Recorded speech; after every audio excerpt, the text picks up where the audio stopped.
Hello, this is Lisa, CEO of Site for Wight. Welcome you to this week's Talking News on Saturday the 16th of July 2022. It's lovely to have received the minibus and the blue car back this week.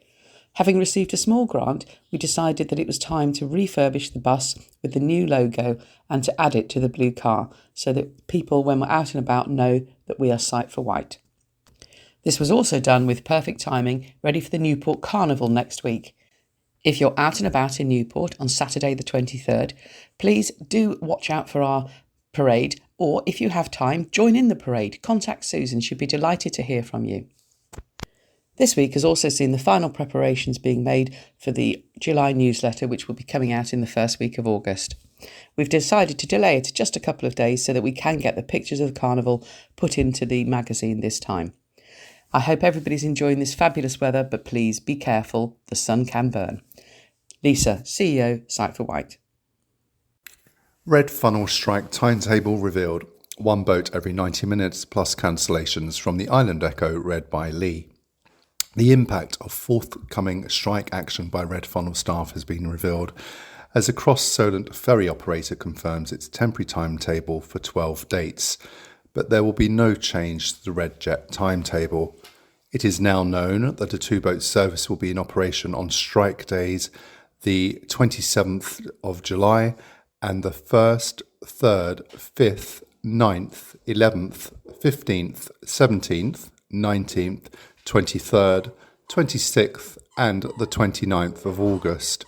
This means that there will be one boat every 90 minutes, much like the winter timetable. During strike days, the first sailing of the day from East Cowes will be the 0730 hours, with sailings running every hour and a half until 2100 hours. There will then be a 2359 sailing and a 0130 sailing the next morning. From Southampton, the first ferry of the day will be the 0600 hours, then every 90 minutes until 1930. There will be a 2230 and a 2359 sailing. Red Funnel say that the transportation of fuel, medical supplies and food is of most importance, as well as ensuring those crossing the Solent for medical appointments can continue to do so. It will operate a normal 3-boat service at other times. The company has confirmed that strike action will have no impact on its Red Jet timetable, and it anticipates running this service as normal, which at the moment means several cancellations several times a week due to a shortage of crew. Fran Collins, Chief Executive of Red Funnel, has said, "Our priority is continuing to provide a lifeline service and ensure the Isle of Wight remains connected. This includes the transportation of fuel, medical supplies and food, ensuring passengers can travel for work, education and essential medical appointments. To provide certainty for our customers, the revised timetable is based on a 50% reduction in some key roles. The revised timetable will come into effect on strike days only and will be proactively contacting all passengers affected." While almost 50% of the dates within the 27th of July to the 29th of August period will see no changes, the other dates will see our average of 19 daily round trips reduced to 12 round trips. We're confident that this frequency will still enable us to keep the island connected and supplied as normal. However, as necessary, should we encounter instances where critical transport needs to be prioritised, we will action as appropriate. For the full timetable, see the Red Funnel website, and passengers booked on affected sailings will be contacted in due course. Hello, this is an article from the Island Echo read by Sue. Arson.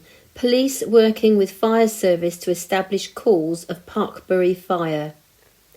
Hampshire Constabulary is working alongside Hampshire and Isle of Wight Fire and Rescue Services to establish the exact circumstances of the fire at the derelict Parkbury Hotel in Sandown. As first reported by Island Echo, Several fire crews were mobilised to the Broadway at just gone 7 o'clock when smoke was seen coming from the roof space of the former hotel.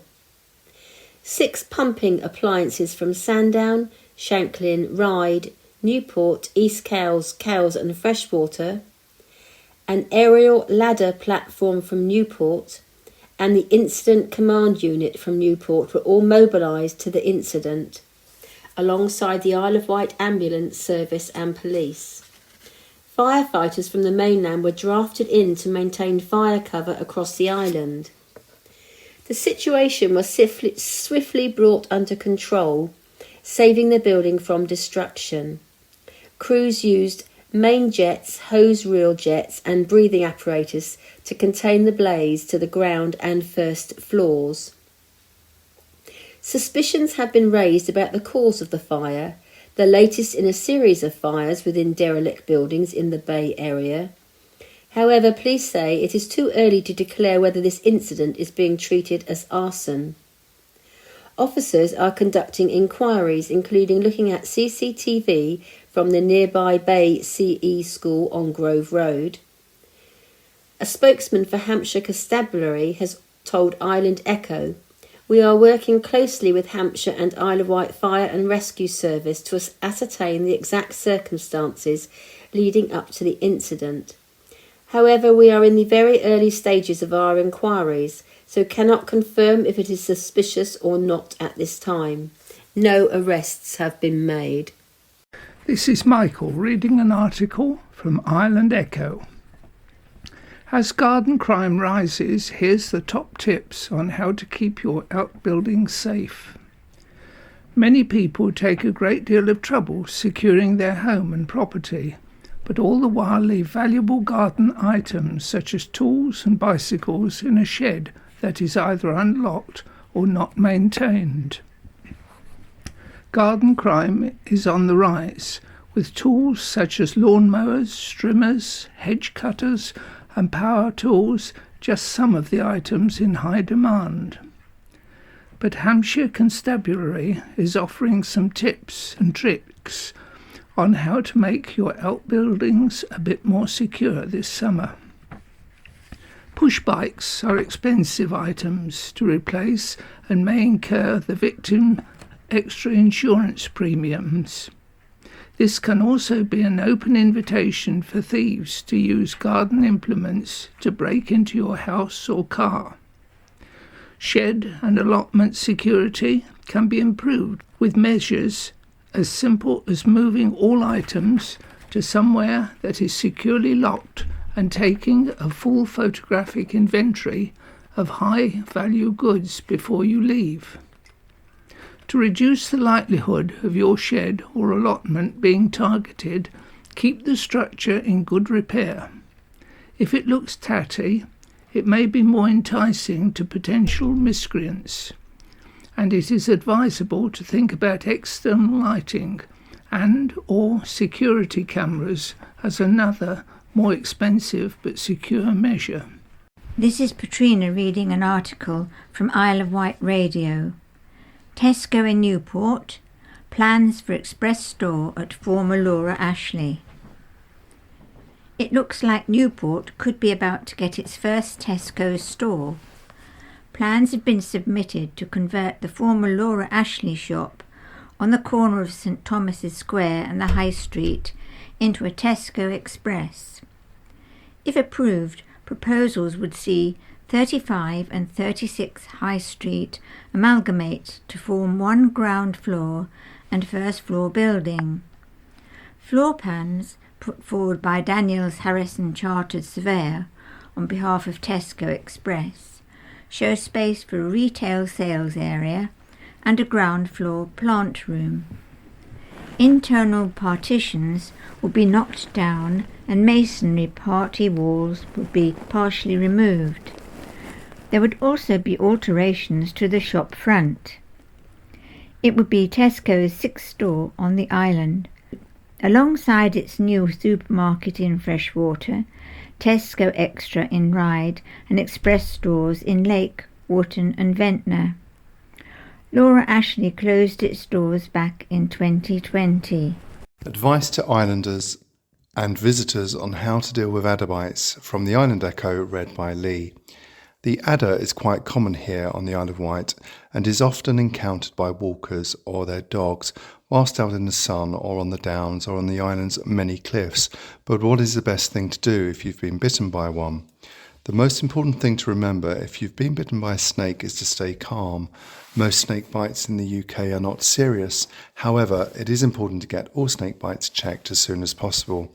If you have been bitten, then you should keep the part of the body that was bitten as still as you can and lie in the recovery position if possible to do so.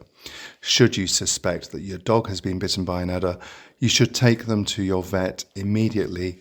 Any untreated adder bite can result in a dog becoming dehydrated, having tremors as the venom spreads around the body, and can progress to organ damage if the reaction is severe enough. Hello, this is an article from the Island Echo read by Sue. South Korea's black eagles fly over the Isle of Wight en route to air tattoo. There was an unusual sight above Cowes on Wednesday when South Korea's Black Eagles display team flew overhead. 8 times T-50B jets belonging to the 53rd Air Demonstration Group of the Republic of Korea Air Force roared west to east over Cowes and East Cowes, whilst en route to RAF Fairford via Sussex and Kent. They even put on their red and blue tail smoke as they passed overhead. It's the first time the Far East team, South Korea's equivalent of the Red Arrows, have visited the UK in 10 years, and only the second time they have visited Europe. The Black Eagles set off from Boscombe Down in Wiltshire early doors before travelling in formation along the south coast, passing the Isle of Wight, Brighton and Dover. The jets then went inland to Leeds Castle and Canterbury before heading south again, passing Beachy Head and Arundel, then inland to RAF Fairford in Gloucestershire. The Black Eagles will be displaying at the Royal International Air Tattoo at RAF Fairford between the 15th to the 17th of July. They will also be appearing at the Farnborough International Air Show between the 18th and 22nd of July. This is Michael reading an article from Isle of Wight Radio. Man arrested after security staff assaulted at a holiday park. A man from Grimsby has been arrested following reports a member of security staff was assaulted at Lifeguard Holiday Park. Police were called to the popular holiday resort in Shanklin at 5:31 p.m. on Friday. A 48-year-old man from Grimsby has been arrested on suspicion of assault, occasioning actual bodily harm, resisting arrest and possession of cannabis. He remains in custody at this time. This is Patrina reading an article from Isle of Wight Radio. New hope for Ryde's dilapidated ice rink. There is fresh hope for Ryde Ice Rink after the Isle of Wight Council agreed to let new tenants take over the abandoned building. Earlier this year, the local authority said it was happy in principle with a new leaseholder, but it is now formally agreed to take the change. The council is the freeholder of what used to be Ryde Arena and has to approve the transfer of the lease. Ryde Councillor and Mayor Michael Lilly asked for an update on the building at a corporate scrutiny committee on Tuesday, because despite the Ryde Gateway improvements, the town still has a dilapidated eyesore on its seafront. The arena has stood empty since 2016. In 2018, the Isle of Wight Council tried to bring legal action against AEW, the current leaseholder. However, that was dropped last year when County Hall was advised there was little hope of positive resolution. Councillor Lilly said the council had let the island's young people and potential Winter Olympic medal winners down by not bringing the ice rink back. The Isle of Wight Council said the new unnamed tenants want to refurbish and reuse the premises, but the authority needs an update on the handover progress from the AEW, now called the NY Mellon. Meanwhile, plans for a new ice rink at Smallbrook Stadium were passed nearly 3 years ago by the council. No progress has been made because the group behind it, Smallbrook Ice and Leisure Centre, say there were drainage issues. Councillor Chris Quirk, Vice Chair of the Isle of Wight Council's Scrutiny Committee, said the lack of progress was disappointing, but the search was still on for a facility on the island. Summons court issued to Ocean Hotel owners after nothing done to clean it up, from the Island Echo, read by Lee. Hampshire Constabulary has issued a summons to court to the owners of Sandowns Ocean Hotel to face criminal charges after they neglected to make the building secure. Phoenix Commercial Property Developments, or PCPD, had a month to board up every access point and install a perimeter fence and CCTV around the hotel after the police force issued a Community Protection Notice, or CPN, last month. It followed a warning notice issued in May, which was also ignored. PCPD had, the force confirmed, acknowledged receipt of the CPN, but had until midnight on the 11th of July to comply with the notice or face criminal charges. Inspecting the site Tuesday morning, Sergeant Ben Sharland of the South Wight Neighbourhood Policing Team confirmed nothing had been done and there was fresh damage to the building. It is only the second time a CPN has been issued against a business or company in the country, while the owners pushing the boundaries of what the legislation can do. To enforce the CPN, Sergeant Sharland said it has to have a direct link to antisocial behaviour, something the force can strongly evidence. He said, not only are children accessing this building, but it is a starting point and they are then filtering out into town. They can just stroll in. There is no barrier whatsoever to stop them getting access. Sergeant Sharland compared it to another derelict building further along the seafront, the Grand Hotel, whose owners have taken positive action to stop break-ins, making it secure with CCTV and security, rarely resulting in trespassers.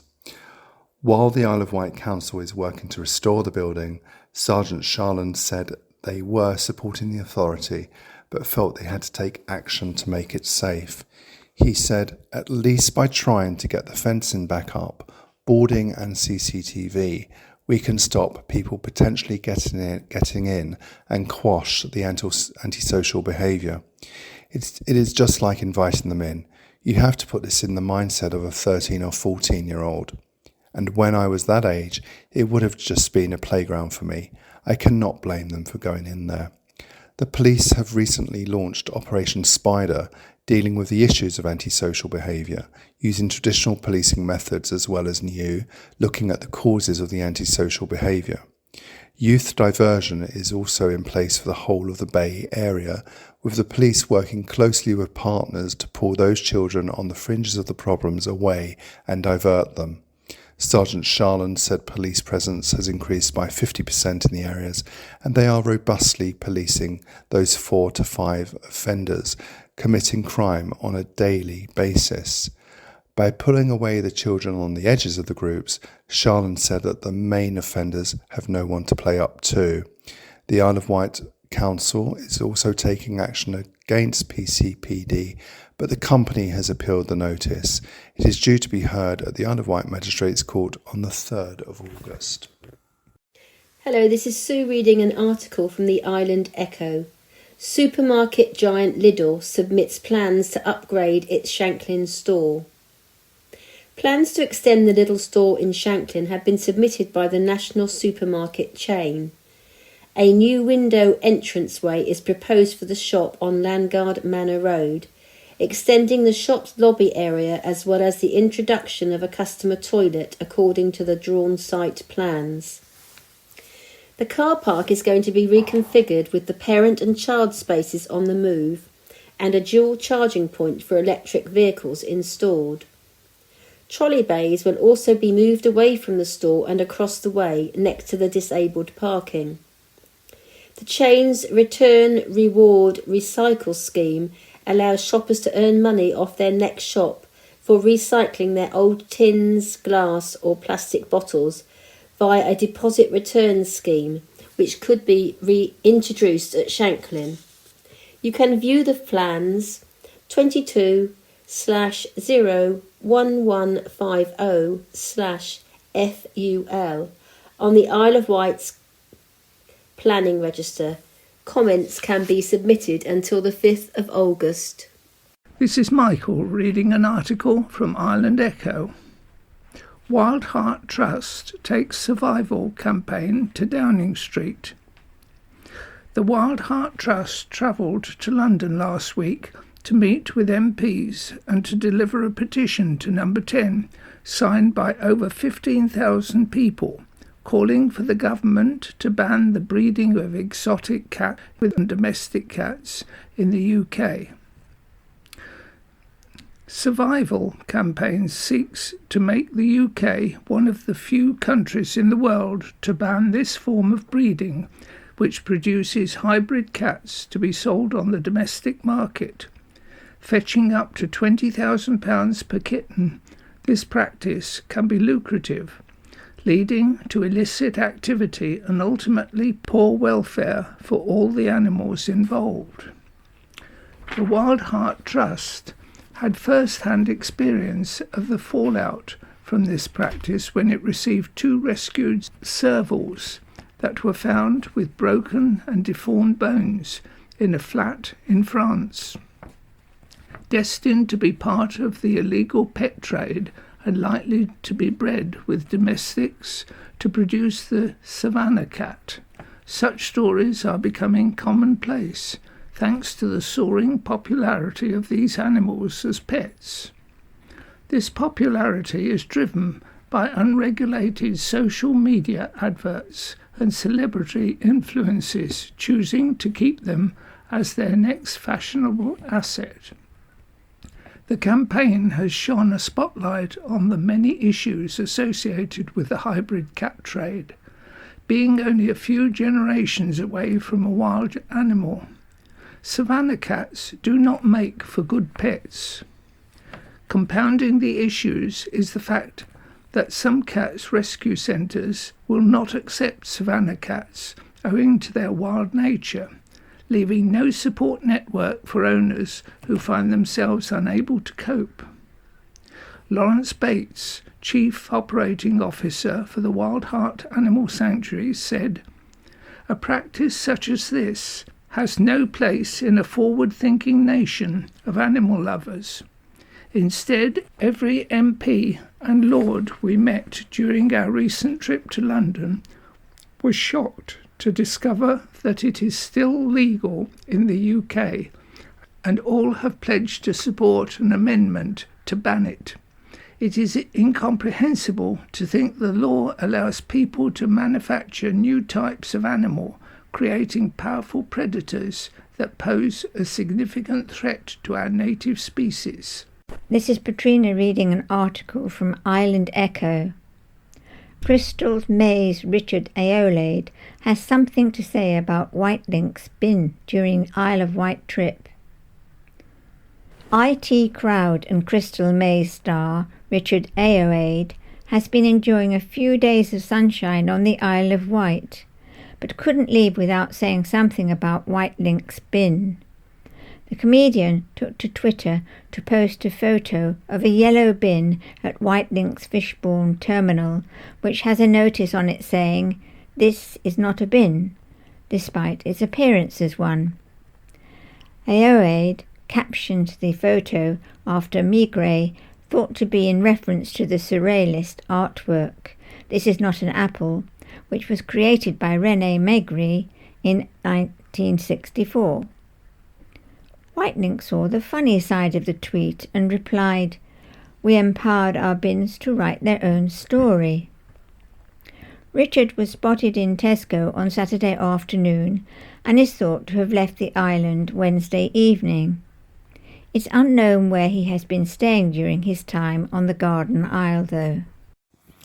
£80 fine for mum of two who grew cannabis in her front bedroom of the East Cowes home, from the Island Echo, read by Lee.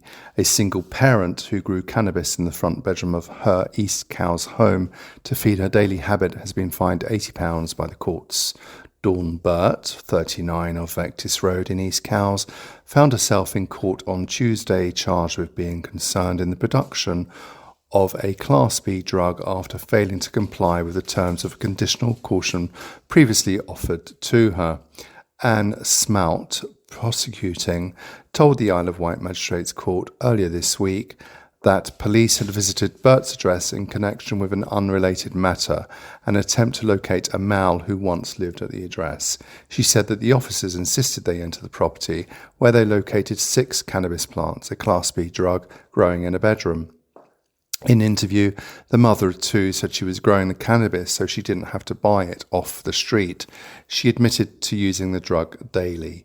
Due to Bert's previous good character, she was offered a conditional caution, the condition being that she completed a course with the Hampton Trust. However, she had failed to attend the course and was therefore summoned to court. Defending Henry Farley said that his client was not able to make the dates given to her and therefore failed to attend the course as required. Mr. Farley said that Bert is a mum of 2 children and receives £748 a month on universal credit, with a further £335 per month in disability living allowance for her son and also child benefit for both children. Magistrates fined Dawn Bert £80 and ordered her to pay £85 cost with a £34 surcharge. Good morning, this is Paul reading. And this is Rosie.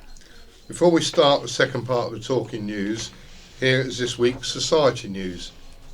Swimming is held every Monday at Medina Leisure Centre at Newport between 1:30 and 2:30 p.m. and a charity has the whole use of the pool. The cost is £5 plus transport if required. Please note swimming will be taking a break for the summer, with the last session being on July the 18th, but it will resume in September. Coffee and chat is on every Wednesday at Millbrook House, 10 a.m. to 11:30 a.m, only for £1 for cake and coffee. Please come along for a chat, and members of staff will be there for any assistance with equipment and information. Newport Carnival is on Saturday, and we'd love to see as many members, family and friends join us on the evening. We are meeting at Church Lytton, Newport at 5:45 p.m. The parade leaves at 7 p.m. after judging. We are busy making costumes etc. in the office, and they all look amazing. If you are unable to walk the 2-mile route, please do not worry, as you are more than welcome to sit in the minibus as it drives around the route with us. If you would like to join us, please call the office and speak to Susan or Jasmine so we have idea of numbers participating. On August the 8th, we have a very special trip arranged on a Wet Wheels boat, leaving from Yarmouth at 12 p.m. The cost is £5 plus transport if required. If you have not been on Wet Wheels before, it is a high-speed trip on a boat especially adapted for wheelchair and disabled passengers. The spaces are very limited, so please call the office if you would like to attend. If numbers are oversubscribed, a ballot will be held. On August the 16th, the charity have booked a day's sailing with the Gwenil Trust on the Scott Bader, leaving East Cowes Marina at 10 a.m. and finish at 4 p.m. Members are asked to bring their own packed lunch. The cost is £35 per person. We have spaces for 6 members to enjoy the freedom of the Solent. If you are interested, please call the office and speak to Susan for more details. Met Office issues keep cool advice to islanders. A warning of extreme heat on Monday and Tuesday has been issued by the Met Office. Exceptional heat is possible for southern and central areas of the UK late this weekend and early next week, with temperatures likely in excess of 35 Celsius in some places. An amber extreme heat warning, which is an impact-based warning designed to highlight impacts to protect lives, property and infrastructure, has been issued for Sunday, Monday and Tuesday. Temperatures are likely to peak in excess of 35 degrees in southern, central and eastern areas of England, and more widely around 32 within the warning area. The BBC is predicting 29 for Newport for Monday and Tuesday. Tuesday currently looks to see the peak of this heat, although exceptional warmth is likely throughout the warning period. Temperatures are also set to remain high overnight, with a high likelihood of tropical nights, when minimum temperatures don't drop below 20, for some early next week. A Level 3 UK Health Security Agency heat health alert has also been issued from Saturday to Tuesday. Have your say on doctors. Residents are being asked for reviews on plans to offer enhanced access to local GP practice services. The move could see practices open early in the morning and the evening during weekdays and during the day on Saturdays to provide additional appointments outside normal working hours. The enhanced access is likely to involve a wide range of different healthcare professionals and could include non-urgent appointments as well as routine services such as screening and health checks, and seasonal requirements including flu vaccinations. Dr. Michael Legg, Clinical Director for the Isle of Wight on the Hampshire, Southampton and Isle of Wight Clinical Commissioning Group and GP practices, have been changing the way they work to accommodate increasing demand for patient services. She said there was a stretched workforce but also a high rate of residents failing to attend or cancel appointments, at a rate of around 1,000 people per week. Practices working together as local primary care networks have created bespoke surveys. The survey must be completed by Sunday and be completed online via the links at countypress.co.uk or via paper copies from your local GP practice. New farm shop opens. A new farm shop opened, selling a range of local produce and food. Fanny's Farm Shop, found at Hill Lane in Norton Green near Freshwater, is named in memory of owner Nicola Briggs' great-grandmother Nellie Beatrice Salter, who was always known as Fanny. Fanny grew up on a farm on Ash Lane in Gunville, which belonged to her parents, James and Emily. The family were well known, selling homegrown produce from a cart around Newport. Fanny died aged just 27, leaving a husband and 3 children. However, growers' genes have passed down through the generations, and Nicola herself is a soft fruit grower and keen horticulturist who fondly treasures memories and stories about her family from the past. The farm shop's ethos is to offer an old-fashioned, friendly, local, zero-waste food and produce buying experience. The shop will sell Golden Hill Nursery's own soft fruit grown on site by Nicola and Isle of Wight produce, plus island brands of cheese, honey, eggs, meat, bread, flour, tea, coffee, garlic and more. Keeping the business in the family is important to Nicola, so the farm shop and nursery are run by herself, her son James, who manages the grounds, and her niece Kay, the farm shop manager. Court summons for Ocean Hotel owners. It is the responsibility of the building owners to step up and make it safe. Hampshire Constabulary has issued a summons to court to the owner of Sandown's Ocean Hotel to face criminal charges after they neglected to make the building secure. Phoenix Commercial Property Development had a month to board up every access point and install a perimeter fence and CCTV around the hotel after the police force notice last month.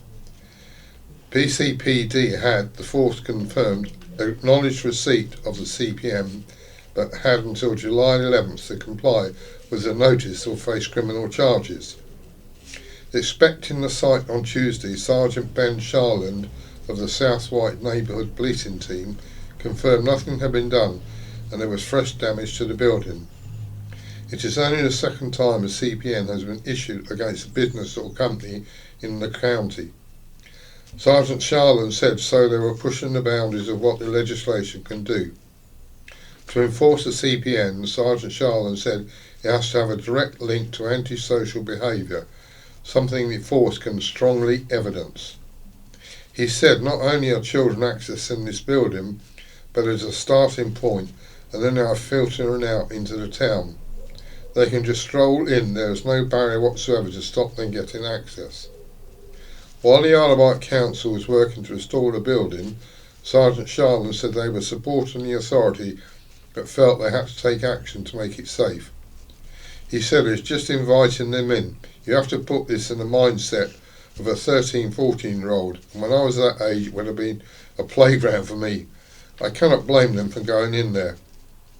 The police have recently launched Operation Spider, dealing with the issues of antisocial behaviour using traditional policing methods as well as new, looking at the causes of the antisocial behaviour. Sergeant Sharland said police presence had increased by 50% in the Bay, and they are robustly policing these 4 to 5 offenders committing crime on a daily basis. More importantly, however, Sergeant Sharland said officers were engaging with parents and noted groups reducing, something he is confident will continue. Lake Middle to Windsor Castle via Hollywood. The island family of inspirational Hollywood movie executive Dame Donna Langley celebrated with her this week after she received her damehood from Prince Charles. The most senior honour in the most excellent order of the British Empire was bestowed on the former Lake Middle School and Carisbrooke High School pupil at Windsor Castle on Tuesday. Due to COVID travel restrictions, Dame Donna had been unable to come to the UK to receive her accolade after she was given the honour in the annual Queen's Honours List for 2020. Dame Donna is chair of Universal Filmed Entertainment Group and was named a Dame for services to film and entertainment. She originally arrived in Los Angeles with no credentials or connections and rose to become a major Hollywood movie executive, becoming the first British woman to head a major film studio. Franchises she has presided over included Fast and Furious, Jurassic World, The Bourne series, Pitch Perfect, Illumination's Despicable Me, as well as 50 Shades and Mamma Mia. Her parents, Anne and John, live in Newport. This week, they proudly told the county press, "Such an achievement for a normal Isle of Wight schoolgirl from Carisbrooke High and Lake Middle Schools. We are continually guilty of singing her praises, yet when we meet her off duty, none of the Hollywood glitz and razzmatazz follows her. To us, she is and always has been just our loving girl, who has made the big time by personal honesty and endeavour in a world dominated by powerful male entities." Dame Donna originally nominated her mother, Anne, to support her at the ceremony, but due to ongoing health problems, Anne declined. Dame Donna's sister, Andrea Page, who lives on the island, was honoured to attend instead. The family all got together afterwards for a celebratory meal with Dame Donna. The youngest person to be appointed a dame was sailor Ellen MacArthur, a fellow islander at the age of 28 in 2005. Hefty fines for island parents. Parents have faced hefty fines after the Isle of Wight Council took them to court when their children failed to attend school regularly. In all cases, the period of school missed was a block of between 1 and 2 weeks, suggesting the families had taken their children on holiday. One family was left more than £1,000 out of pocket. A Ventnor woman whose child missed school for 1 week at the end of November was fined £220, with a £34 surcharge and £100 court costs, leaving her £354 out of pocket. A Sandown couple whose 2 children failed to attend school for 2 weeks during November were each fined £440, with a £44 surcharge and £100 court costs, leaving them each £584 out of pocket. A Cowes man whose child missed school for 1 week at the end of November was fined £220 with a £34 surcharge and £100 court costs, leaving him £354 out of pocket. A Newport woman whose 4 children missed school for 1 week in December found herself £1,014 out of pocket after fines, a victim surcharge and court costs. A Newport man whose child missed school for 1 week in December was fined £220 with a £34 surcharge and £100 court costs, leaving him £354 out of pocket. A Lake woman whose child missed school over a 10-day period during November was fined £220 with £34 surcharge and £100 court costs, leaving her £354 out of pocket. The cases were all brought by the Isle of Wight Council and heard at Portsmouth Magistrates Court. Public loved Mardi Gras. The streets of Ryde was jammed with visitors, as around 1,000 participants took part in the Mardi Gras on Saturday.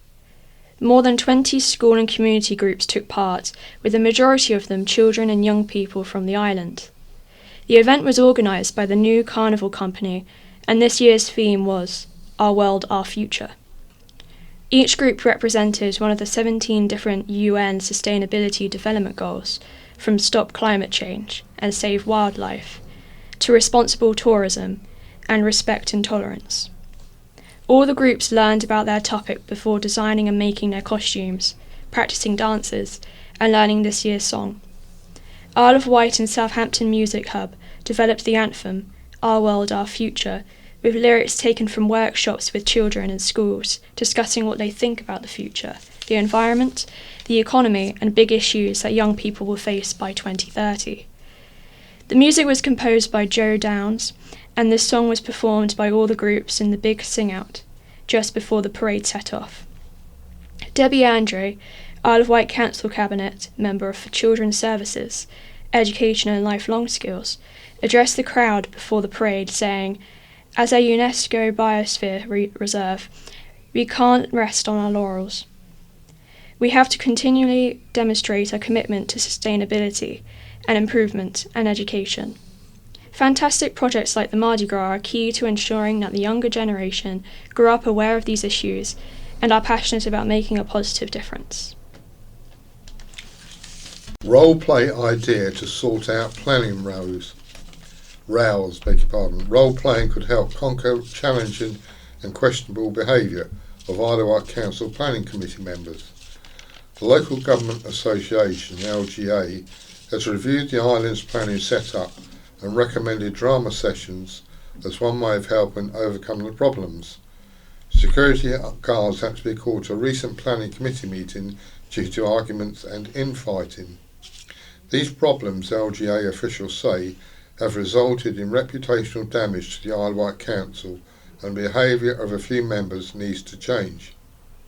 Awareness of individuals' behaviour could be raised by using drama-based learning techniques such as role-playing to explore behaviours, change mindsets and enhance relationships at work.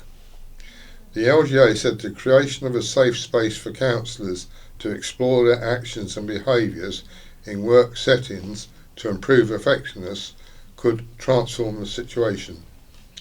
An Isle of Wight Council spokesperson said all suggestions put to them by the LGA will be considered as part of an action plan. The cost of role-play exercises is yet to be determined.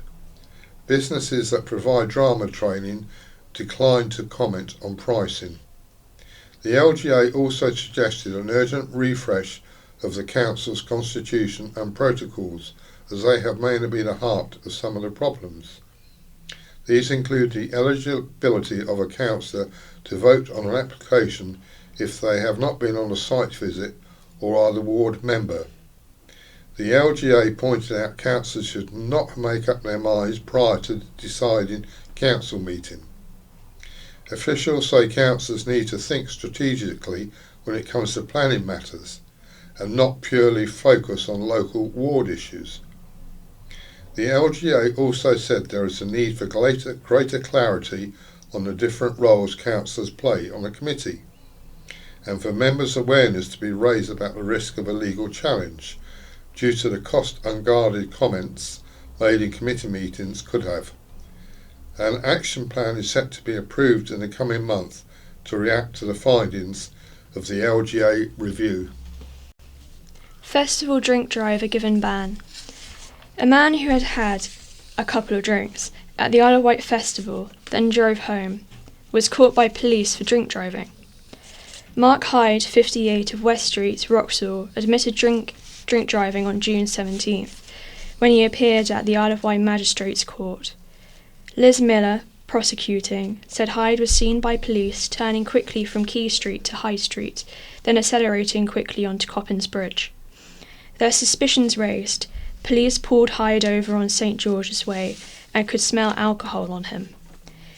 He registered 50 of alcohol in his breath, when the legal limit is 35. Miss Miller said Hyde had a previous drink drive conviction, but from more than 20 years ago. Oscar Vincent, representing Hyde, said Hyde and his partner had been to the festival and were on their way home. He had only had a couple of drinks and genuinely felt okay to drive home. Mr. Vincent said Hyde was employed within the motor industry and a ban would impact on this, but he accepted he would have to use public transport. He was disqualified from driving for 14 months and fined £346, with costs of £85 and £138 surcharge. COVID boosters, what next for the Isle of Wight population? With a recent upsurge in COVID cases on the Isle of Wight, confusion has emerged over who is eligible for booster vaccinations. A spring booster programme was announced at the end of March and was set to run until the early summer, with 5 million booster vaccines available to be dished out by the NHS.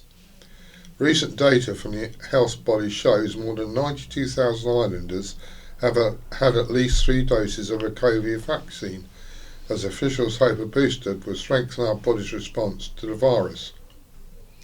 But just who is eligible and where can you get it? Here's what the NHS and other government bodies have said. How many COVID vaccinations have people had? For many of those offered another booster dose, it will be their 4th jab or second booster. For those immunosuppressed, it may even be a 5th, a 3rd booster. The majority of the adults who have so far taken the vaccine offer have had 3 with only 1 booster. The booster programme was expanded to include anyone aged 18 and over in November 2021 in response to the emergence of the Omicron variant. Who can have another? The spring dose of booster vaccinations is only available to certain groups as determined by the Joint Committee on Vaccination and Immunisation. They are adults over 75 years old, residents in a care home for old adults, and individuals aged 12 years and over who are immune suppressed. When can I have it? It is advised a booster vaccine dose should be taken approximately 6 months after your last one. Which vaccine will I be offered? Eligible adults will be offered either the Beta or Moderna vaccine. These are Pfizer, These under 18 and needed a booster will only be offered the Pfizer vaccine. How do I book one? You will only be able to book a 4th or 5th COVID vaccination if you have been invited by the NHS. To do so, either call 119, the NHS's dedicated COVID line, or online through the national booking system.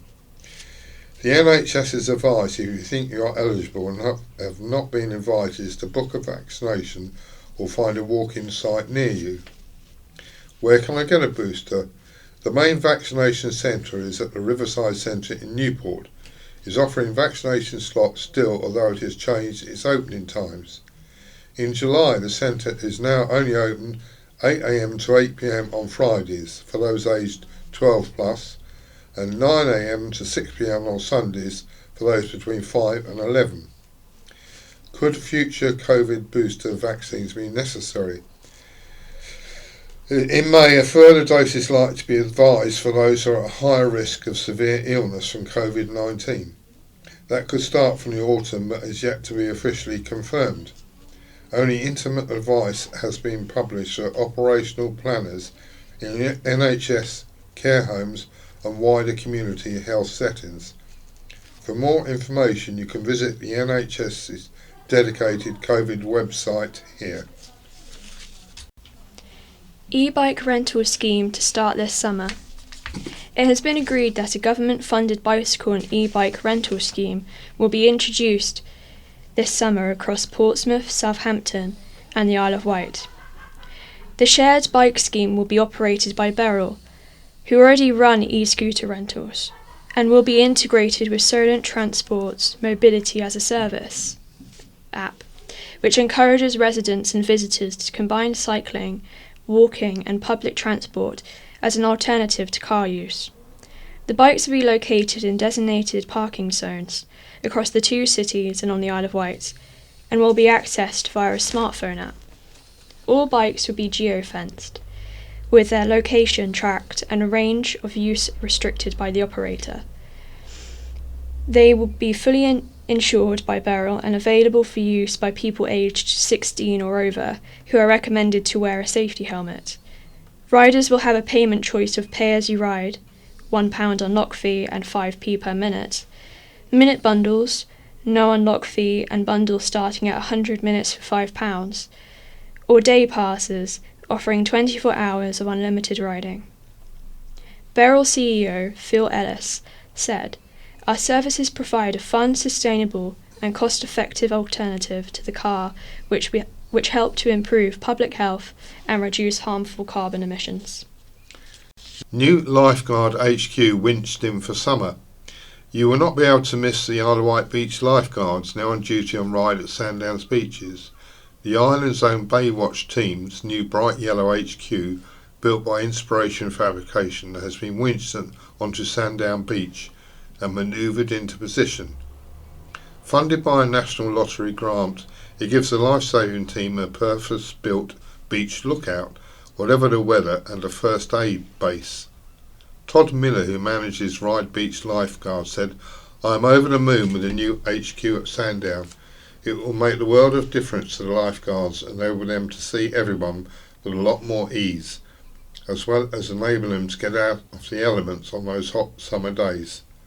I cannot thank Sandown Town Council, the National Lottery and the Inspiration Fabrication for bringing this vision to reality."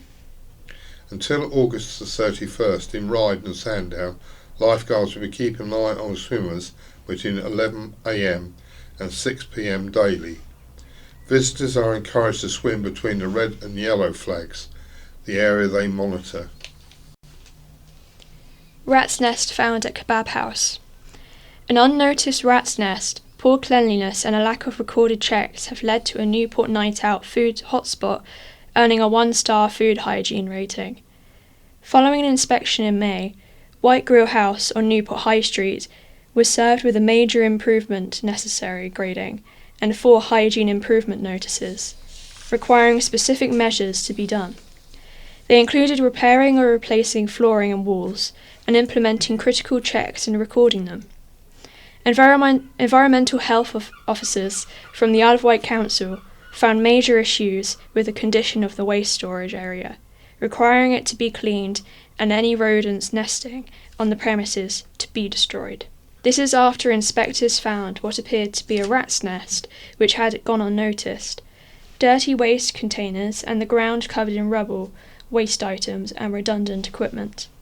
Inspectors said the overall standard of cleanliness was poor, with door handles, light switches and certain areas of flooring needed to be thoroughly cleaned. The vinyl floor surface in the washing up area was not sealed to the floor or wall and had led to a build-up of food and dirt, so must be repaired or replaced. A wall in the preparation room had been covered in vinyl flooring and adhesive tape used over gaps between surfaces, stopping them from being effectively cleaned. An extractor duct was also said to be cleaned annually, but by a contractor, but inspectors said that was insufficient as there was grease dripping from a joint in the duct onto the takeaway packaging.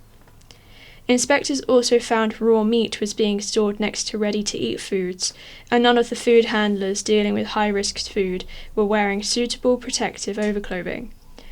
Food including raw meats, coleslaw, salads, and pizza toppings had not been marked with any date of when prepared, defrosted, or opened when they must be used by. Wight Grill House has been contacted for comment, but no reply has been received. Fibre broadband at halfway stage. Wight Fibre has announced more than 40,000 Isle of Wight premises can now receive its full fibre broadband service. This includes availability for the first time in Ventnor, Lake, Nettlestone and Seaview. The majority of homes in Sandown and Shanklin are also ready for service, the broadband provider has said. Cables have already been laid to a further 10,000 homes, with service of those buildings scheduled to become available over the summer. It means Wight Fibre's Gigabit Island project is well over the halfway mark, with a total of 460 kilometres of trenches dug. The company expects service to be available to 60,000 premises by the end of the year and to 75,000 homes by the end of 2023, with a target of around 80,000 premises. John Irvine, Wight Fibre's chief executive, said, "We are really pleased to have connected our first full fibre customers in Ventnor and Seaview. We expect the network to be largely complete by the end of next year." Wight Fibre's full fibre broadband is live in Cowes, East Cowes, Newport, Wootton, Ryde, Lake, Nettlestone, Seaview, Sandown, Shanklin and Ventnor. It is about to go live in Freshwater and Yarmouth. Work on Wight Fibre's Gigabit Island project is ongoing in St Helens, Bembridge, Brading and numerous other towns and villages. Ventnor man spared jail. A Ventnor man who had headbutted and smashed a glass pane in his mother's house while in breach of a suspended sentence has been spared jail. Bailey Smith, of Lowerville Road, appeared at the Isle of Wight Crown Court last Tuesday. At a previous hearing, the 22-year-old admitted criminal damage on June 6th. Prosecutor Peter Pride said Smith had already been made subject to a 6-month suspended sentence order, suspended for 2 years. He said this sentence was passed on May 12 and included 2 requirements: 25 rehabilitation days and a 24-month alcohol treatment requirement. Within 4 weeks, Smith was in breach of that sentence. Mr. Pride said Smith's own mother had been the victim on June 6th. He said police had been called at 4:30 a.m. and found Smith asleep on a sofa. Officers noted a single pane of glass belonging to an internal kitchen door had been smashed, and in police interview, Smith made admissions. He told police he had consumed alcohol and had been on the phone to a female who was winding him up. The court heard Smith lost his temper, swore at his mother, and headbutted the glass. Mr. Pride said Smith received his suspended sentence for offences committed on 2 separate occasions. On March 14th, Smith had smashed a post office window, punched his friend in the face, and repeatedly kicked him in the head while he was on the floor, causing him to lose a tooth. On April 3rd, Smith threw a bin bag downstairs and kicked the front door of a property, causing damage. Jonathan Underhill, defending, said Smith was finding the support from his current order useful, and it would be unjust to activate the suspended sentence at such an early stage. The court heard Smith faced difficulties in his personal life, including undiagnosed autism. Judge Neil Stephen Garnham told Smith he was in Mr. Underhill's debt, and he had been extremely fortunate so far in his criminal career to avoid custody. Smith was fined £50 and 5 more rehabilitation days were added to his suspended sentence. He must pay a £30 surcharge. Track renamed in memory of coach. A special ceremony has taken place renaming the running track at the Fairway Sports Centre, Sandown, in memory of top Island coach, the late Ray Scottville. Ray from Sandown, known as Mr. Athletics, and his wife Rosemary sadly died from COVID within days of each other last year. Over his many years involved in the sport, he established the Medina and Junior Park runs and was the Isle of Wight Games coordinator in 2011. He won numerous awards, including the 2017 Isle of Wight Sports Achievement Award for service to sports on the island. He also coached at the Isle of Wight Athletic Club Sandown for more than 30 years with Rosemary on the committee, and the Isle of Wight Council approved the change of the running track's name to the Ray Scottville Athletics Track and a mini grandstand to be renamed the Rosemary Scottville Stand. The couple's daughter Claire Apsey and grandson Simon attended the event with Claire cussing the ribbon.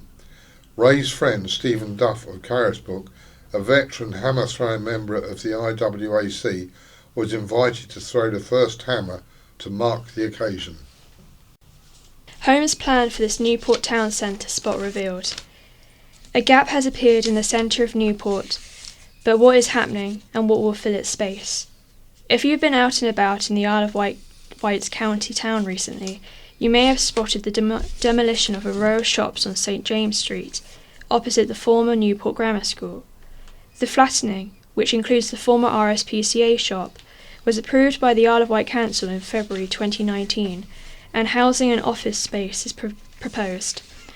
The brownfield site will host 5 two-storey, 2-bed houses, as well as a 3-storey block of flats that will include 1 studio and 5 one-bed apartments. In 2019, the Isle of Wight Council described the shops as being in a poor state and most had been standing empty. After final permissions were granted to developer RJ and DE Billings, the project is now underway. The site has been earmarked for development since 2012. In 2013, there was a scheme for 10 flats, while in 2017, 20 were planned. In 2018, 6 were proposed because more were considered unlikely to be viable. The corner of St James Street and Langley Street was once home to the Star Hotel, which was destroyed by fire in 1910. Other last-minute approvals for certain aspects of the development, including the building materials, is imminent. Newport buildings from the 1800s record in piece of social history. In February 1885, a Newport man, signing himself septuagenarian, wrote to the county press describing everyday life in the town in the early 1800s. His letter, a wonderful piece of social history, includes previously unknown detail recorded nowhere else and includes a sad list of historic buildings that were demolished. Cultural vandalism was about even in the 1830s. He wrote, "All the streets in the town have been much improved since 1830, but the greatest transformation has taken place in the High Street. The greater part of the old-fashioned houses have been pulled down, including the old thatched house adjoining the site of Mr. William Gubbin's shop, Hazard's house, and more attractive ones now occupy their sites. In 1853, Old St. Thomas's Church was pulled down to give place for the present structure. In 1820, many of the inhabitants were supplied with Carisbrook water, brought into the town daily by Mr. Sanders, into 2 large casks, for which customers paid a halfpenny a pail. This continued until the establishment of Carisbrook Waterworks in 1847. Mr. Sanders ran a large market garden in the woodland, at the junction of Cedar Hill and Carisbrook High Street. The location is marked as Sanders Corner on old borough maps. In these so-called good old times, it was not uncommon to see in front of the town hall individuals with their feet confirmed in the stocks. The usual punishment for drunkenness.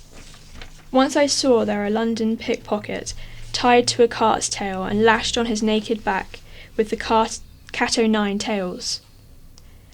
I saw the effects of the first lash, and the sight was so sickening that I was glad to get away. I believe this was the last punishment of the kind, but the cat was used in private as the Gowl in Holyrood Street. It was customary in the month of May for the corporation to talk around the boundaries of the town. A man named Townsend was employed to fully carry out the ceremony, and when they came to Home Mill, he had to walk through the stream. On reaching Little London, if the tide was up, he had to swim across the marsh. When they came to Ford Mill Pond, he had to swim across again, and when he reached Mr. Pike's, the watchmaker, he had to borrow a ladder and get over a house. This custom was discontinued in 1837. At Michaelmas and the 3 Saturdays previous, called Bargain Saturdays, the town was more than usually thronged by the numbers of rustic Johns and Marys, who came to spend their chief holidays in dancing at the public houses, where there was sure to be a fiddler to lead them. It was a time of much drunkenness, quarrelling and fighting in the streets. As many as 30 females were often seen standing at what was called Gape Mouth Corner, now the Eagle Tavern, waiting to be hired by farmers' wives who came to town for that purpose. This custom has passed away, and with it the rioting and drunkenness prevalent at those times. I fancy that many of the present generation will be inclined to say with myself, let old folks boast as much as they will of those good times that were. I'll loudly raise my voice and sing in praise of times that are. February 1885. In 1819, historic buildings in the High Street were still being demolished, after which one is being referred to in this report of July 1819 is not clear. The shop in Newport, occupied for many years by Mr. Stone, the saddler, and in later days by Mr. Upton, and then Mr. Cheverton, was one of the oldest places in the High Street. Not a vestige of it now remains, but those who passed by the vacant place may reflect that up to a week ago. That site was occupied by a house at whose old-fashioned gable front King Charles I must have often looked in those anxious days when he passed up and down the High Street.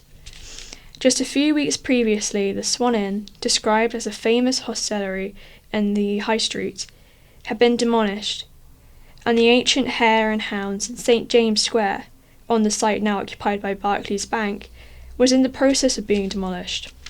The 1881 census shows the Chevertons with a business in Newport High Street. One is at the Globe Inn, and the other is at a boarding house at 18 High Street. The Swan Inn referred to can be positively identified, however. It had stood on the same site where County Hall now stands, since 1643, and it was this ancient building which was being demolished by its new London owner. A modern building, the Swan Hotel, rose from the ashes and traded for 20 years until it lost its licence in 1910, when it was purchased by the council and then demolished. Finally, the CP reported on the demolition of the Hare and Hounds. In the work of clearing away the ancient Hare and Hounds in St. James Square, a lookout is being kept for relics. But up to the present time, only one has been found, a halfpenny bearing the date 1740. We now move on to My View. Could Lib Dems copy Devon win? What on earth is happening with the not-so-good old floating bridge? We were told by Councillor Phil Jordan back in April that mediation was reaching conclusion regarding the compensation we will be getting from the architects and builders that are not fit for purpose floating bridge 6. But it's all gone rather quiet. Have they all fallen asleep at the negotiating table? I don't have to remind everyone that sorting out a floating bridge was the only actual pledge this Alliance Council made when they came together in May of last year. And if we don't get at least £1.6 million back of the £3.2 million shelled out, I think we would call it a failure. Although they will be forgiven in my eyes if they just get rid of the money pit that is Floating Bridge 6, rather than continue to run it at a loss every year. The Jenny boat, which so adequately takes passengers across the Medina every time FB6 is out of action, is absolutely ideal for this day and age. And if you need to get across the river with your car, then you can very easily drive. This is 2022, not 1922. Anyway, the floating bridge isn't my main topic of thought at the moment. The subject grabbing the headlines is the end of Boris Johnson as Prime Minister. After all the lies and deceit, it was actually the alleged sexual misconduct of an MP that most of us had never heard of that brought Johnson down. Although in reality that was just an excuse, the real reason Johnson had to go was the by-election result from Tiverton and Honiton in Devon, which saw the Lib Dems overturn a Tory majority of 24,000. That disastrous result for the Conservatives rang major alarm bells at Tory HQ, and they realised that if they didn't start to get the country back in shape with a strong leader at the helm, they would get annihilated at the next general election. The Tories are currently very vulnerable, so if the Isle of Wight Lib Dems had any sense whatsoever, they will be capitalised on the success in Devon and would go on the immediate attack. Without delay, they should be announcing that excellent councillor for Parkhurst and Honey Hill, Andrew Garrett, is to be the Isle of Wight candidate at the next general election, and he should be getting his face and voice everywhere. Our current Tory MP Bob Seeley continues to tell us he is banging his drum to get an island deal, but banging a drum is just noise. There was never going to be an island deal, and there never will be. Poor old naive Captain Bob has been sold down the river, and if the Lib Dems were on their game, they'd be starting the process to sink him. The Lib Dems could really achieve on the Isle of Wight what they have in Devon, but there's no good announcing a nobody candidate 4 weeks before an election like they usually do. They need to get a PR team together, headed up by Tracy Milch, and announce Garrett now as their candidate for the next election and get grafting. But have they got it in them to be so forceful? I doubt it. Face masks are back for the NHS. Following rapidly increasing cases of COVID in the community, the Isle of Wight NHS Trust has reintroduced a requirement for all patients, staff and visitors to wear a face mask in all public and clinical areas. The new rules apply to St Mary's Hospital and all other trust sites. Karen Robinson, Deputy Director of Infection Prevention and Control, said the safety of our patient staff and the wider community remains our top priority. The Trust recently relaxed COVID precautions, including the mandatory wearing of a face mask, in line with national guidelines. However, the latest Omicron variants, BA4 and BA5, are highly transmissible. So, steps are being taken to help reduce the spread of infection to protect patients, staff and the services provided. The Trust will continue to monitor the situation and take further action if required. A spokesman for the Trust thanked everyone for their support and assured islanders that COVID measures will be regularly reviewed. Continuing with public information, analysis has shown what contribution Bob Seeley makes to the chamber of the House of Commons.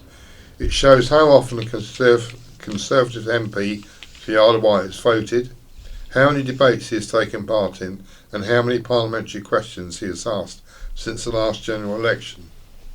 The figures from the House of Commons Library show the activities of MPs between the state opening of Parliament on December the 16th, 2019, on March the 7th this year. Of the 490 votes, Mr Seeley, who serves as a backbench MP, recorded 432 ayes or noes and acted as a teller to count one division. He recorded no vote or abstained on 58 occasions, giving him a participant rate of 88%. This was well above the average for all UK politicians since the last election. Mr Seeley has taken part in 142 debates, speaking a total of 80,804 words. By comparison, the average MP has spoken 44,530 words. The figures also show Mr Seeley has asked 89 parliamentary questions since the last election. 4 were during Prime Minister's questions. Now an extract from Green Fingers. Watering will be essential during this hot spell. Summer has certainly arrived now, after a slow but steady start. with temperatures starting to reach the high 20s. This obviously has an effect on our plants. Watering will be essential during this hot spell, and the best time to do this is either early in the morning or late in the evening. I prefer to do most of my watering in the mornings, as the slugs and snails are less likely to come out during the day to feast. So I do my flower and vegetable beds in the morning, and my hanging baskets and pots during the evening. Some plants will benefit from being cut back now, such as perennial geraniums, which will have got tall and leggy. By cutting them back hard now, they will put on a new growth and give a second flush in a few weeks' time. Espalier, or cordon-grown apple trees, should be given a summer prune now. Remove some of the young leafy shoots to help expose the young fruits to the sun. Take off some of the lower leaves from your tomato plants. This will allow the sun to get to the fruits to aid the ripening process. A weekly high potash feed should be given and the plants watered regularly. Harvest vegetables such as courgettes and cucumbers as soon as they are ready to encourage more fruits. We've had a fantastic summer for roses so far, so remove any faded blooms and prune back to a leaf joint. Many varieties are repeat flowers and will continue to bloom throughout the rest of the summer and autumn. Dahlias are thirsty, hungry plants, so will benefit from a weekly balanced feed. Talking of dahlias, I grew a few in my polytunnel to see if I could get them out for the Hampton Court Flower Festival. Fortunately it worked, and we had just about enough blooms for a display and won a Silver Gilt award, and were featured on the BBC Gardeners World Hampton Court special. If you missed it, it's available on iPlayer. And now move on to what's on. This is all at Shanklin Theatre in July. Every Thursday until the 20th of October at 8:15 is Beyond the West End. 15th of July is Wall of Floyd. Saturday 16th of July 7:30 is Hello Again. Sunday the 17th of July at 6:30 Spotlight Isle of Wight Limited Spotlight Show. Saturday 23rd of July 7:30 Shawaddy Waddy, brings back memories. And Tuesday, Wednesday the 26th and 27th of July 7pm Into the Woods. Now moving on to letters. Who Decides, written by Alan Blackburn from Cowes. With reference to planning for 6 houses, for now, in Baring Road, Cowes. So the council refused the plans. Lots of local people did not want houses built on greenfield land. But 3 people did. A planning officer, a faceless unelected inspector for the Secretary of State, who has probably never been here, and Mr. Churchill, the developer. So who wins? Well, would you believe it, the 3. So much for local people having a say in what gets allowed. P.S. Is this just the thin wedge to build more along this road in the near future? Taxing problem. This is a letter from J. Gibbons in Ryde. The most glaring thing about the Conservative leadership election is they all say they're going to cut taxes, but none say they want to cut spending. That implies they are all willing to borrow even higher levels than we have for the last umpteen years. Our national debt is already over. This is 1 and 12 noughts. I'm hoping that's $1 billion, or maybe it's 1,000 billion, I'm not sure. And we spend more on interest than we do on defence. When are we going to vote some adults in? If they mean I hope lower tax rates will produce higher tax, which may be the case, let them say so clearly. Tories propose to fiddle while Rome burns. Written by Tom Bradford from Brading. Perhaps you haven't heard, but we are in the middle of an energy and cost of living crisis, with many working families simply not knowing which way to turn. Tories now propose to fiddle while Rome burns, spending weeks and weeks electing a new leader, with the present self-entitled incumbent still in place, and who is only interested is staying in place long enough so he can hold his delayed wedding reception in Chequers. Boris Johnson's resignation has created a political vacuum where no important decisions will now be made until the next Prime Minister has been appointed.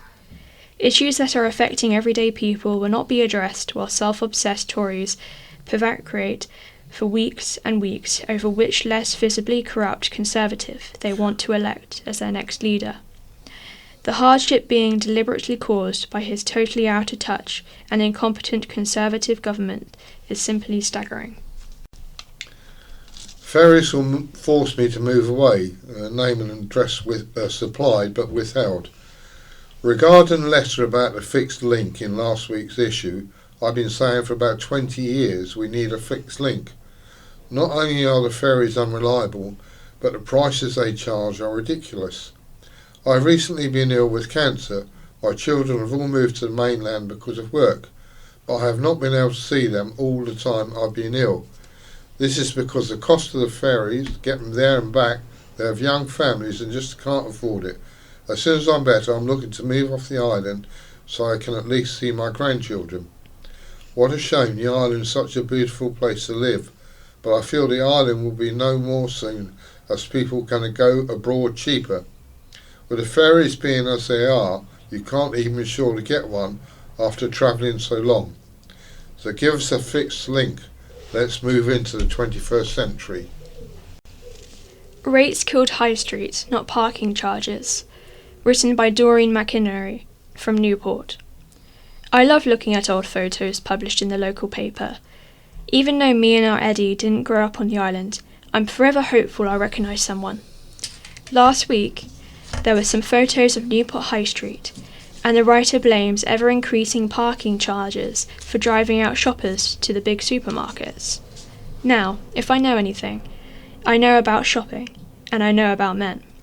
I've lived with one for donkey's years, and if he's anything to go by, he'd rather cut his nose off to spite his face, as to regard sticking his hand in his pocket and paying for the convenience of shopping locally in the car. He'd rather drive around and round for ages trying to find a free space regardless of the cost of petrol. As for shopping at a supermarket, well, there's one bang in the middle of Newport, and I'd rather shop there than trapeze up and down a high street that doesn't have anything on it I want. It's the rates that have ruined the high street, long before folk could afford a car to do their shopping. Move on to the final letter. Home buyers face huge struggle from Dave Talbot in Binstead. Well done to Martin Jones for being in a privileged position through hard work. There is perhaps though a need to be more circumspect to his house purchase achievement. For the overwhelming majority of aspirant home buyers, it is no longer possible, even if working, for example, 16 hours a week, 52 weeks a year, a generous £15 an hour, $46,800 per annum. The average British house price as of April 2022 exceeded $350,000. On the island it currently averages $2,045,549. Source Rightmove. For first-time buyers, according to the Halifax, average British house costs are £264,140. Probably the mortgage Mr. Jones initially received was strictly limited to an absolute maximum of 3 times his salary, plus 1 times that of his wife. Financial Services Act legislation introduced by Mrs. Thatcher government in 1983 eroded these fiscal controls. There was also an essential requisite to be able to pay the mortgage off within 25 years. Disgracefully, now 50-year-old mortgages are under government consideration. No wonder there is such a despondency among so many people and total lack of enthusiasm to work merely to survive, because of having to pay exorbitant rent, council tax, electricity, gas, water and travel costs, with nothing after essential day-to-day expenditure to show for their work's efforts. Mr. Jones' comments may not offend, but they appear to completely lack any understanding of the financial reality, predicament and despair for so many less privileged people. And that is goodbye from Paul. And goodbye from Rosie. The In Touch programme follows. Equality Act amendments. Smart lipstick. The Taxis and Private Hire Vehicles Disabled Persons Act of 2022 is a new piece of legislation that has amended the Equality Act of 2010. It will place duties on taxi drivers and PHV drivers and operators, so that any disabled person has specific rights and protections to be transported and receive assistance without being charged extra. This will also ensure that visually impaired passengers will be assisted by drivers to help them identify or find the vehicle. The Act was introduced by Jeremy Ryde MP, and he provides insight into how this Act may impact you. Blanche Shackleton is from the charity Guide Dogs, and she tells us about their new app, which will enable guide dog owners to report any access issues. This is inclusive of taxis, indoor establishments and other places, and we hear about a new kind of AI technology that is currently in development, which could provide makeup wearers with assurance and confidence. The presenter is Peter Wight, producer Fern Lollam, and production coordinator William Wolstenholme. BBC Sounds. Music, radio, podcasts. Good evening. Lipstick on your collar, told a tale on you. Lipstick on your collar, said you were untrue. Bet your bottom dollar, you and I are through. 'Cause lipstick on your collar, told a tale on you. Yeah. Well, later tonight, the research which could ensure you not only put your lipstick in the right place, but with the colour and tone that suits your complexion best. And we've more of your reactions to inaccessible museums. But first, the access issue about which we get enough material to feature it every week if we wanted to. I mean, taxis. By far the biggest bugbear you tell us about is drivers refusing to take guide dogs. But there are other issues as well, such as being able to locate your taxi when it arrives, and the attempts which are sometimes made to charge more if you require extra assistance. But there's now news of two developments which it's claimed will ease the situation. A new piece of legislation, the Taxis and Private Hire Vehicles Disabled Persons Act, bit of a mouthful, and the new app to help you report cases of what you consider to have been discrimination. In a moment, we'll be hearing about those developments, but first someone who hasn't been prepared to wait for them, guide dog owner Stephen Anderson. Stephen, you've taken the law into your own hands on multiple occasions. Just explain the background to the kind of cases that you've brought. Yes, indeed. So since 2016, when I got Barney, I made my first complaint to Transport for London, which is my local licensing authority. And since then, I have made a total of 28 separate complaints.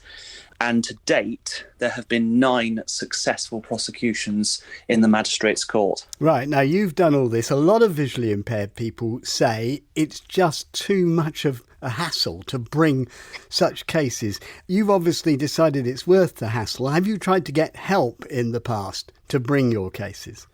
I'm very lucky in that Transport for London have been superb in terms of safeguarding my rights and taking people to court. But when I have had incidents in other parts of the country, I do feel it's very much taken like a customer service issue, like the driver was a bit rude. For example, a lot of other local authorities don't seem to understand or want to see that it is a criminal offence and that it should be taken as such. Well, listening to that is MP Jeremy Wright, whose private member's bill has now become law. Now, your bill deals with a number of aspects of this problem. Just explain what's been introduced, which you would say offers more than the already existing Equality Act. Well, as Steve has been describing, the Equality Act doesn't help even those people it's supposed to help all the time, but it doesn't even help, in theory, quite a large number of people who have a disability. So what my bill does is it extends the responsibilities of taxis and private hire vehicle drivers to carry people with a wider range of disabilities. It requires them to offer some help, some mobility assistance where it's reasonable to do that. It, of course, requires them, as the Equality Act, to do those things without extra charge. But does it tackle the point that Stephen was making, putting a responsibility on licensing authorities to bring cases if taxi companies are apparently taking no action? Well, it's still a responsibility for local authorities to do that, and that's largely because I have huge admiration for what Stephen's been doing, but as everyone will recognise, not everyone is able to do what he's doing. So it has to be the local authority that does it. It's very difficult for legislation like this to oblige a local authority to take up every case, but it gives the local authority the power to do so because there will be more offences that it can pursue. So, for example, my legislation will create a responsibility on drivers to help somebody who has arranged a private hire vehicle and may have, for example, a visual disability, who needs help identifying the vehicle. It will require the driver who knows that that needs to be done to offer that help. And I completely take your point and Stephen's point about enforcement here. I think it's probably worth saying in my defence, this is a bill that's what's called a private member's bill. So it has to be limited in scope or it will not pass because the time given to it is very limited. Stephen, how much do you think that adds to the kind of situations that you found yourself in? There is a lot of good stuff in the new legislation, but very little of it has, in fact, none of it has a direct impact on how I go about my business as a visually impaired person wanting to make sure that these drivers are prosecuted. Well, perhaps the next thing we're going to talk about will address Stephen's issues more directly. What about the new app I mentioned? It's being introduced by Guide Dogs, the charity. Indeed, it was hinted at a few weeks ago when a member of their campaigns team, Clive Wood, was on the programme. Well, now it is being launched, and to tell us more about it we're joined by Blanche Shackleton, who's their head of policy, public affairs and campaigns. Blanche, first of all, what does it do? What are its features? Well, we know the negative impact that access refusals can have on guide dog owners' confidence, independence and well-being, and that's why we're launching our new campaign, which is called Open Doors, and it's really geared towards ending access refusals. And the first part of that campaign is the launch of this new app, which is free to download from all app stores, and basically it makes it quick and easy for guide dog owners to report access refusals to us, to get support or to educate businesses, either themselves or to ask us to. And at the moment, we know that only a relatively small number of access refusals and challenges are reported to us, and that makes it hard for us to understand where they're happening. Isn't that because in the past you're perceived as not having done as much about it as you should have done? And I think one of the things that we're doing with this campaign is listening to guide dog owners' concern about this. We're hearing that they want us to do more, and actually we're demonstrating the ways that we can do more. And I think it's going to take more than one thing to find a resolution to this problem. So the app is one part of this. We will be able to work with and educate businesses and to spot where trends are happening. But what we also want to do this year is directly target businesses, look at what we can do to further educate staff, and also to follow up on the conversation that you were just having.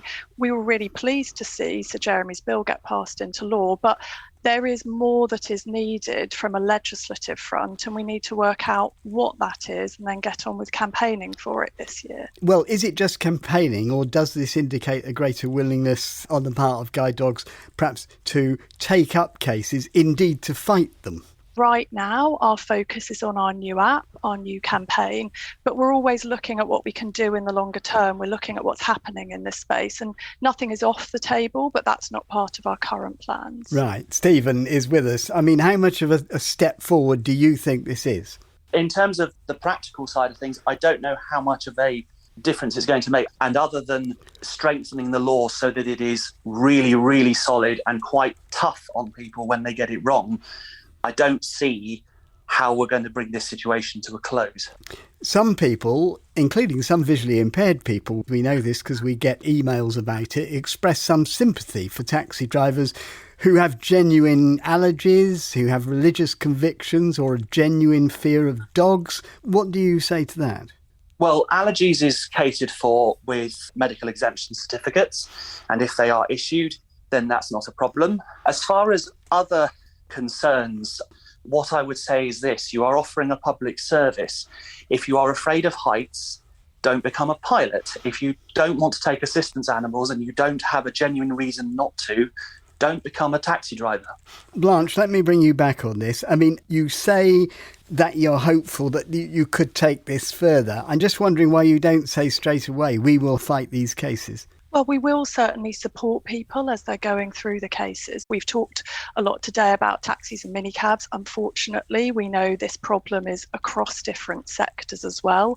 So how we work to ensure that staff are trained, that they not only understand how to recognise assistance dogs, but also what the law is and what they need to do to support people who are visually impaired. Stephen Anderson, Blanche Shackleton, and before that, Sir Jeremy Wright, thank you all very much indeed. And still on access, there's been a steady stream of reactions since Mike Lambert's item on what he felt was the inadequate provision of the British Museum on access for blind visitors. We've already broadcast some of your more positive reactions with examples of museums and galleries doing a good job. This, from Kirsten Hearn, sums up some of your more critical views. Where did the progress we made from the 70s go? I co-created the Tate Education Department in what was probably the first touch tour of sculptures aimed at blind visitors. There were lots of conservation issues and little was really known about the impact of human hands on all kinds of durable materials.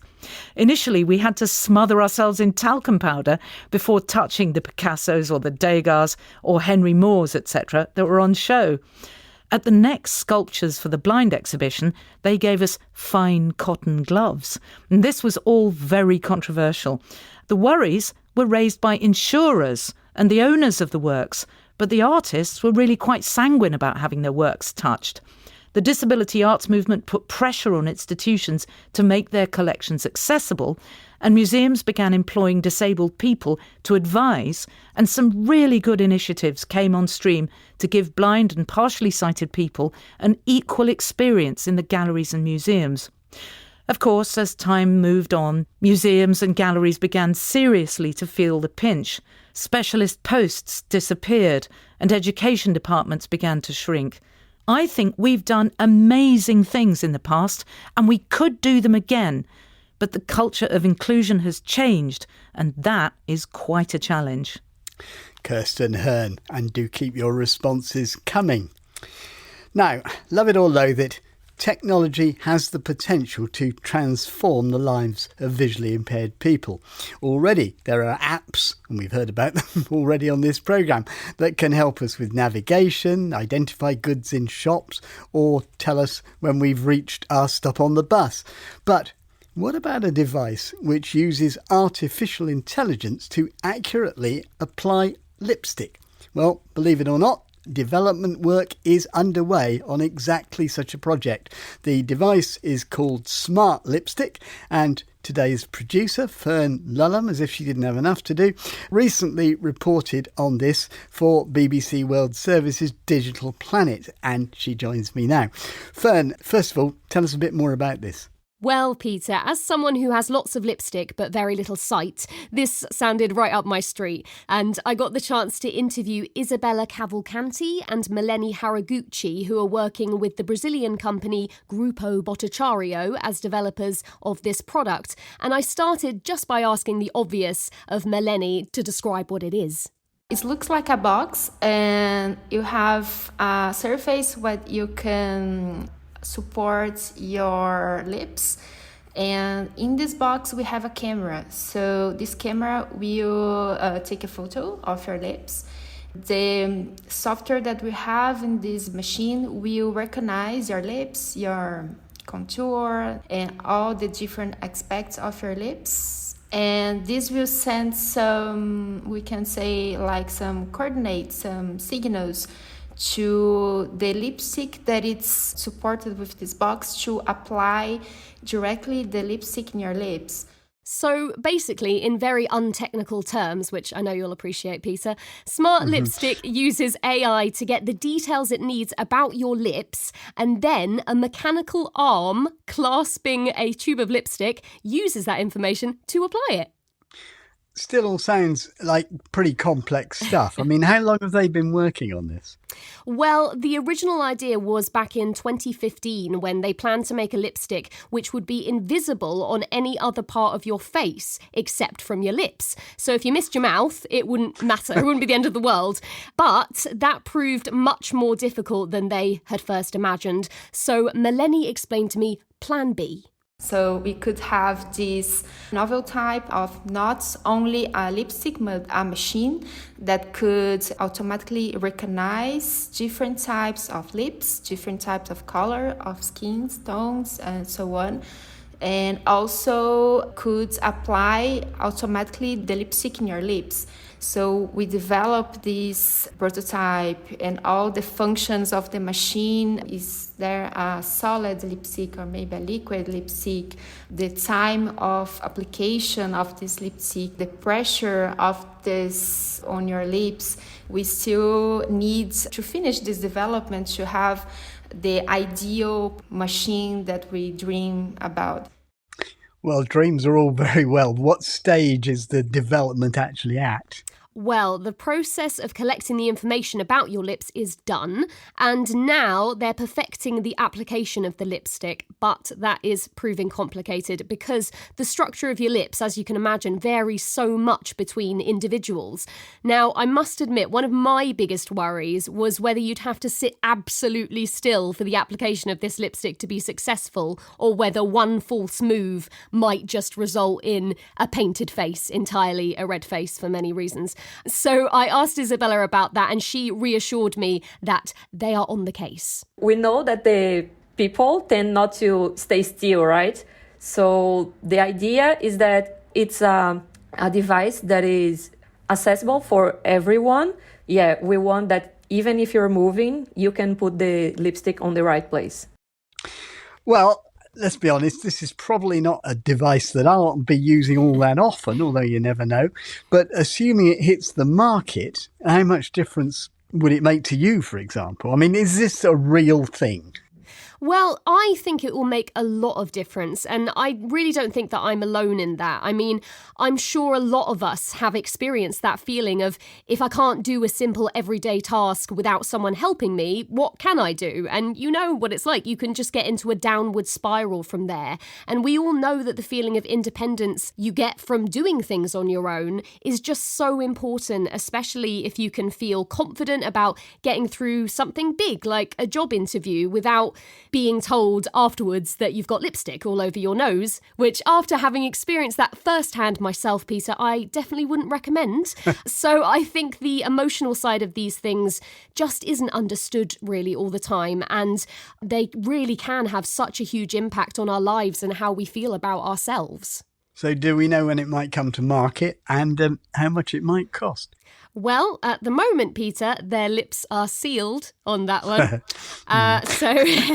Yeah, no definite answers to either of those questions yet. But all we do know is that the developers are committed to keeping costs as low as possible, and timescales for bringing the product to market will largely be dependent on perfecting this process of applying the lipstick accurately.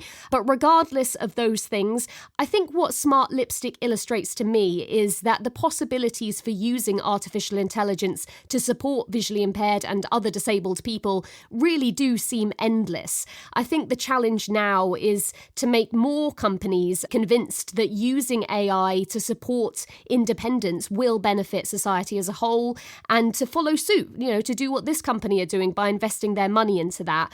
Now, we can only hope that we can work together to make that happen sooner rather than later, but I do think it's always exciting to think about what the future might hold. So come on then, Peter, if it's not lipstick for you, what would you like AI to be able to do for you? Well, I'm still waiting for the automaton butler that we were promised that. We've been promised that for decades. So that's, I'm being ambitious. One day. But I'm also going to dodge the question and pass it to our listeners. Let's have your suggestions of what AI developers should be working on. You can email in touch at bbc.co.uk. You can leave your voice messages on 0161 836 1338 or go to our website bbc.co.uk/in touch, where you can download tonight's and previous editions of the programme. From me, Peter Wight, from tonight's producer, complete with Smart Lippy, Fern Lulham, and studio managers Jonathan Esp and Nat Stokes. Goodbye. Vectis Radio, FM 104.6, the heart of the island's community. We got our guest in for this hour, haven't we, Maggie? It's the lovely Chris Kane from Sight for Wight. Good afternoon, Chris. Good afternoon. Is it that time again? It is that time again, yes, indeed. Normally we'd have Josie in as well, but she's got the dreaded COVID. Oh. So she's at home She's sweltering poorly. it off, I suspect. Not fun time of year to have that. It's doing the rounds again, isn't it? It is, Unfortunately. Kind of, yeah. But anyway, besides that, you've got some stuff, the latest stuff from Sight for Wight, haven't you? What's going on over there? What is happening? Well, obviously we are in the summer, and as the heat is proving, we are very much in the summer. It's a bit hot, It's a bit hot, to say the least. But we are still planning things, doing things. The next thing we've got coming up, we've got our low... No, we haven't. That's further on. That's September. Let's stay in July, shall we? Yeah, that's a good idea. We haven't got a time travelling system as yet. No. The next thing we're involved with is we're going to be part of the Newport Carnival this year. Oh, right. What are you going to do?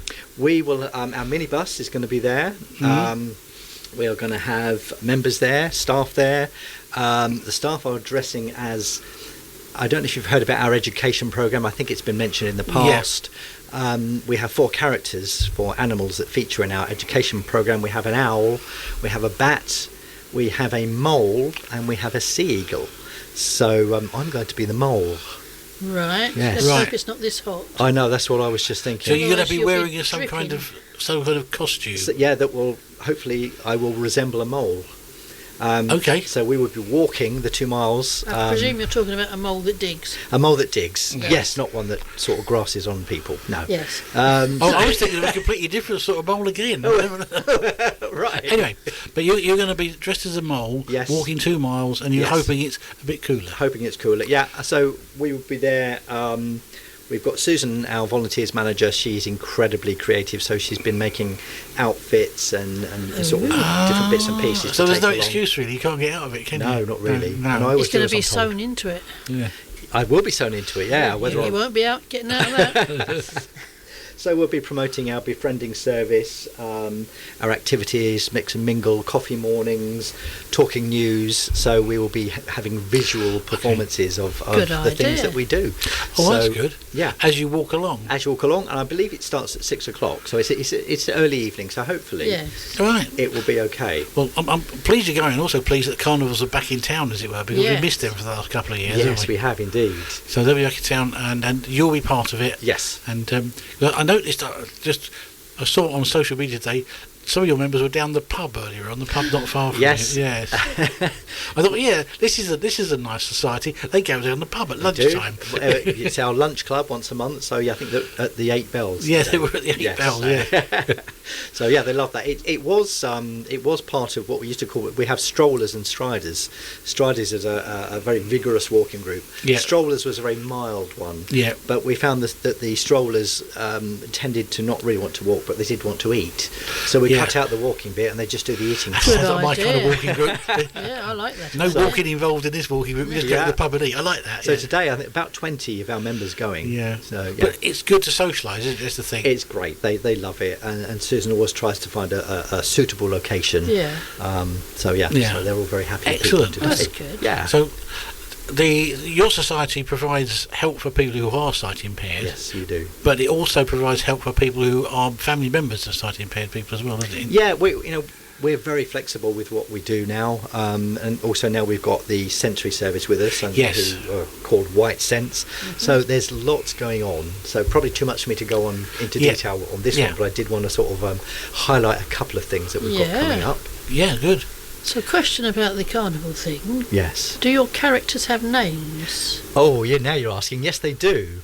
The Is mole. it Monty the Mole or something? Mole is strange enough called Digger. Right. Right. He's the Australian, is he? It could be. Yeah. It could be. I'll let you know when I start practicing. Yeah. We've got a sea eagle called Salty. Mm-hmm. The bat is called Bounce. and the owl is called Swoop. You see what we did there? Yes. Very good. Yeah. So actually we're really looking forward to that. Yeah. That'll be fun. And also because there's such a big part of our education program now, Jasmine, she's our young person's manager. Yeah. She goes out and delivers this education program, and she uses the 4 animals to help keep the interest of the Brilliant. children. Yeah, that's a great idea. Yeah. So you get dragged out in costume, do you? No, not yet, but who knows after the carnival, who knows what could happen. Oh no. Are you just going in for the Newport one? Yeah, I hope so, yes. So walking through Ventnor and some of those streets, that's going to be fun. If you're Yeah, doing that will be very testing. All right. Yeah. All Very right. hilly. But yeah, Newport, as we speak, that's the the only only fair one. enough. That's fairly good flat, stuff. isn't What it? else you got coming up, Chris? Anything in particular? Yeah, we've also got, in September, we've got our low vision open day, which we did one last September. Huge success.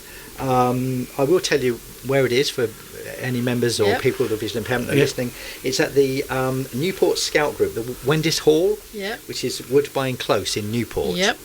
So that's Saturday the 10th of September, 11 till 3:30 p.m. Okay. So, we as a charity, we offer support through your entire low vision journey for Brilliant. those listening, from diagnosis to reaching a level of independence that you as an individual wish to. Yeah. So we will have some of our suppliers, such we've got Macular Society there, Optilec, RNIB, Vision Aid, Dolphin, to name but a few.